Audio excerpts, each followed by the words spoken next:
My name is Jung Lo. Behind here, this is my Kung Fu school where I teach martial art. I started practicing martial art when I was 3 years old. I have over 25 years experience. At my school, I teach many different styles also. I have experience boxing, kickboxing, Muay Thais, wrestlings, Mongolian wrestlings, and the Chinese style of fight. I have a lot of street fighting experience also. And of course, I specialize teaching the Bаймэй, which means the right eyebrow system, and the Long Yin, which means the dragon system. Bаймэй, the style was created for street fighting. It was simple, effective move, simple punching, simple kicking, everything straight to the point. And now, you begin training the Bаймэй system.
Early in the Qing dynasty, 350 years ago, there were 4 famous mountain temples in China.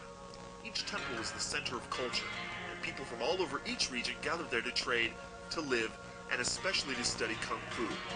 Hundreds of Kung Fu styles in each temple were practiced, but only one rose above the rest. In the temple on Bаймэй Mountain, a Taoist monk with long white eyebrows started teaching a fighting art which he designed after years of learning in Tibet and China. He was a philosopher and spent much of his life studying philosophy with the Tibetan Lama. His name has now long since been forgotten, and people now know him only as Bаймэй, white eyebrow. After his death, his followers began teaching his system to many more people in Bаймэй. The style quickly became known for its effectiveness, and its ranks grew in size and skill. Every year, as each temple's Kung Fu population grew, they would hold a no-holds-barred tournament. For 14 years straight, students of Bаймэi's system beat everybody, leaving the bodies of students of weaker styles in their wake. But the tournaments were too brutal and were stopped. The students of Bаймэй soon left Bаймэй Mountain and went out on their own. Soon thereafter, the Chinese government, such as it was, began holding their own tournaments to recruit soldiers and commanders for their armies. The winners became generals and lieutenants and elite soldiers. Bаймai's rogues began to win the tournaments and gain high-ranking positions in the military. Their reputation for being tough and merciless fighters spread throughout China, but their infamy would quickly become legend. Over the years, these mountain temples had grown quite populous, and the new people brought with them money, crime, and corruption. But the temples were not taxed by the government because they were centers for religious study. When they started to become large, untaxed cities of trained martial artists, the government got very nervous. They demanded their share and tried to bring these temple cities under control. When they met with resistance, they sent in their troops, who by now were mostly Bаймэй students. Despite acting under the authority of the government, no one could forget that it was Bаймэй soldiers who were murdering, burning temples and schools, and destroying books and written records, which contained ages of Kung Fu history and teachings. The temples were brought back into line, but the Kung Fu circle was decimated, and many fighting styles were forever lost. After this war had been over a time and peace had been restored, a new emperor took the throne and gave orders to rebuild the mountain temples and let everyone back to study Kung Fu again. When that happened, Bаймэй was shunned. The other styles took their revenge in the harshest ways. If you were caught studying Bаймэй, you were often killed. It became an outcast style, and only outcasts practiced it, carefully and in secret. For 150 years it was like this. Many styles came back, many flourished, but Bok Mei, meticulously and secretly kept alive like a candle in a rainstorm, was nowhere to be openly found. Then, about 90 years ago, it surfaced again in China's Guangdong province. And while there are now schools in China, and many famous martial artists have studied it, there are still very few schools in the world that teach it. Bok Mei, of all the martial arts, is the only one that really teaches offense as defense. It is the most aggressive style, and also the most brutal, most effective, and has changed little since its keepers were the most feared in China. Students of Bok Mei have a different energy, a different attitude, and different skills than other styles.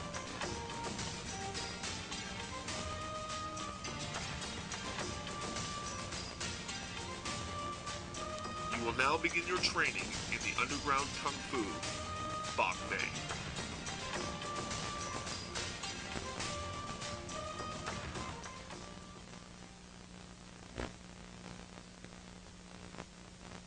What I just done is the whole form of the subject, Bok Mei system, one of the most popular form everybody wants to learn, everybody wants to see. This form, the purpose you practicing forms, the main reason is you're learning how to get your body flexible, flexibility and coordinations, your hand, footwork, bodies, and also develop a certain type of movements of the system. And also you develop some kind of strength and cardio trainings. The rest of the time, I will show some of the applications from the sub-T form. And a lot of people say, from boxers or other style people, say, why Chinese martial always have a lot of forms? And it's correct. You'll guess correct. A lot of people doing a lot of form doesn't mean they can fight. You doing beautiful form doesn't mean you can protect yourself in self-defense. But practicing form may be the reason a lot of people do for body health, health with coordinations, you develop strength, and build up your minds, build up some confidence. But the main part of it, you practice the system. You want to become practical. You have to learn and you have to practice the partner work, the sparring part, the application part. And that's the most important once you learn any kind of form, any system you study. But now, also, every form, every system you learn, it's not going to be the whole form, every move is, there's applications, there are certain movements